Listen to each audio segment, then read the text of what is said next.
तो सुनिएगा कि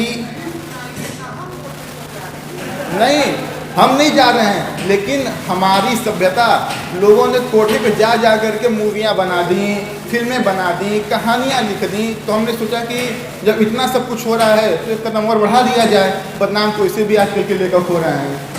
तो मैंने लिखा कि अगर पुरानी फिल्मों को उठा के देख लिया जाए तो इतिहास कम, कोठा ज़्यादा नजर आता है। कोठा, शराब, शबाब, नाच मेरी छमियाँ, आइटम सॉन्ग, यही सब नज़र आता है। तो मैंने कहा कि चलो भाई, जैसे इतना थोड़ा सा हम भी बदनाम बोल लेते हैं। तो लिखा कि सोच, स्वभाव और सीरत का फर्क होता है। सोच, स्वभाव, सीरत का फर्क होता है। कमरा वही, दीवारें वहीं, बदलती है तो सिर्फ बिस्तर की चादरें और बत्ती का जलना या बुझना। उनकी शक्ल, हैसियत, हैवानियत में ताक झाँक करने का हमें कोई शौक़ नहीं है। उनकी शक्ल, हैसियत, हैवानियत में ताक झाँक करने का हमें शौक़ नहीं है। बस उनके हुक्म की तामील के लिए कभी खुली खिड़की तो कभी बत्ती का जलना या बुझना उनके सामने हमें करना पड़ता है। जो भी आया बाँस मारता मुँह। अब कोठे पर लोग जाते हैं, पहले आएंगे, बाहर चार पैक लगाएंगे, मुर्गे खाएंगे, उसके बाद जाते हैं। तो जो भी पास आया बाँस मारता मुँह, संग लाया, शकल से लेकर के कपड़े के रंग देखें, नग्न बदन देखें। शकल से लेकर के बदलते कपड़े के रंग, नग्न बदन देखें। अपनी हवस की स्याही से शरीर पे उकेरते हर्फ देखें। कुत्ते जैसे हाफते कमीज डालते और चले जाते हैं। कुत्ते जैसे, उनको ये मतलब नहीं रहता कि लड़की स्त्री क्या महसूस करी, वो आते अपना काम करते हैं, उसको नग्न अवस्था में छोड़ के चले जाते हैं। ये तो कोठे का इलाज है। हालांकि आजकल के हमारे युवा भी यही कर रहे हैं, सड़क पे बलात्कार करते हैं। अभी हफ्ते भर के पहले का ही ये उत्तर प्रदेश की जो है कि 12-15 साल की लड़की का इसी तरह बलात्कार हुआ है। तो उनको उसको नग्न अवस्था में छोड़ करके जो है कि चले गए थे।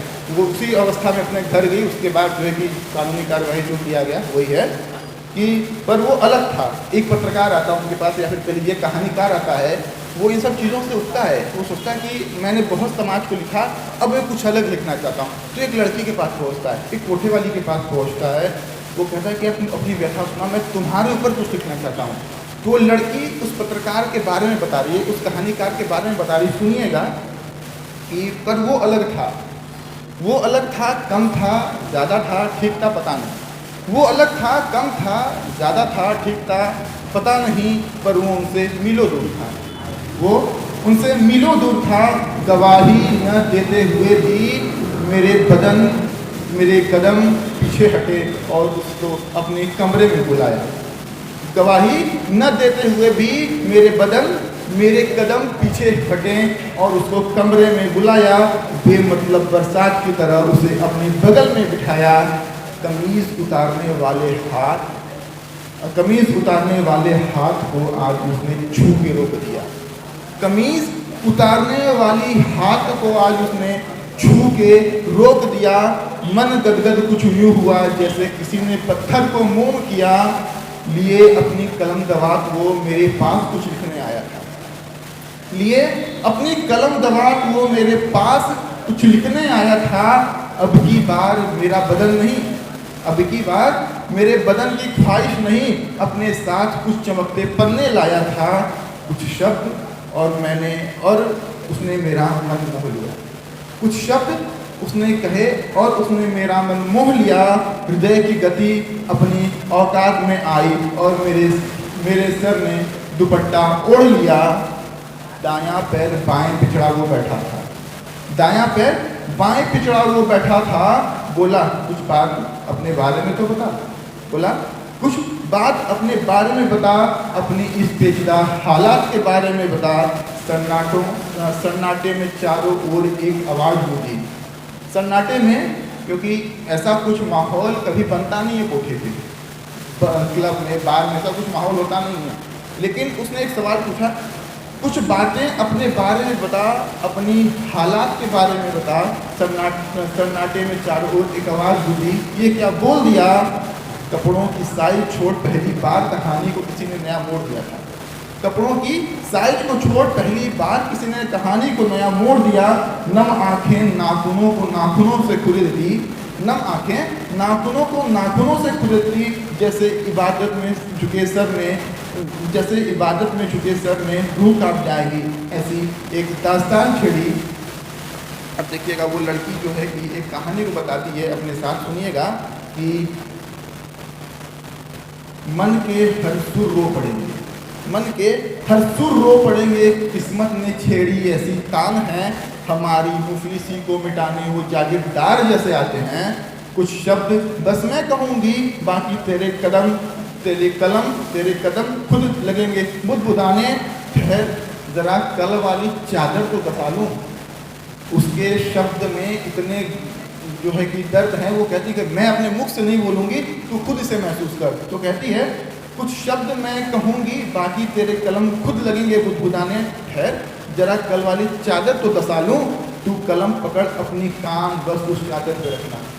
तू कलम पकड़ अपने कान बस उस चादर पे लगाना। चिल्ला चिल्ला के बिस्तर लगेंगी अपना वाक्या सुनाने, बस थोड़ा हिम्मत से सुनना।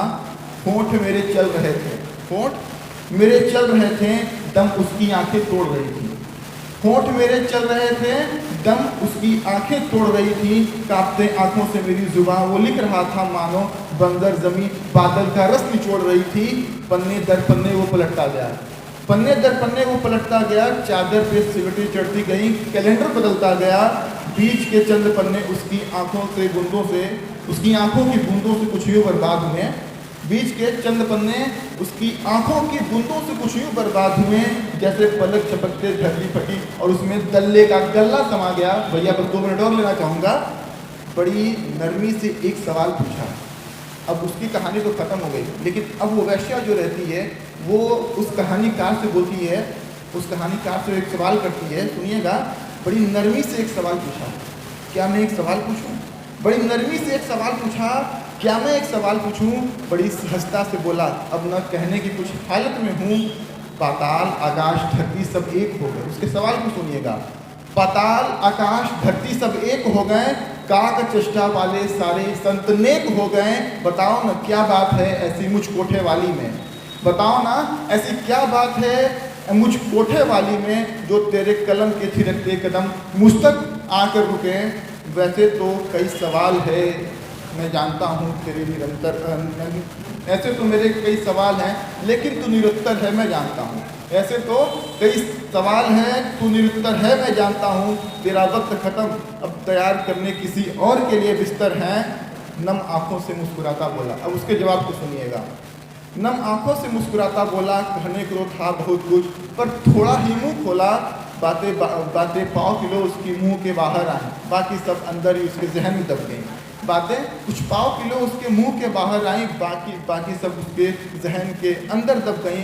बोला ये उसकी कहानी है, बोला ये उसकी कहानी है जो नीलामी की आग में झुलस गई। तुझे दिख रहा ये बदन उसकी ही जवानी है। एक कहानी लिखी जो एक कहानी नई थी जो भरी इश्क से पूरी परिपूर्ण थी। एक कहानी नई थी जो इश्क के चर्चे से परिपूर्ण थी।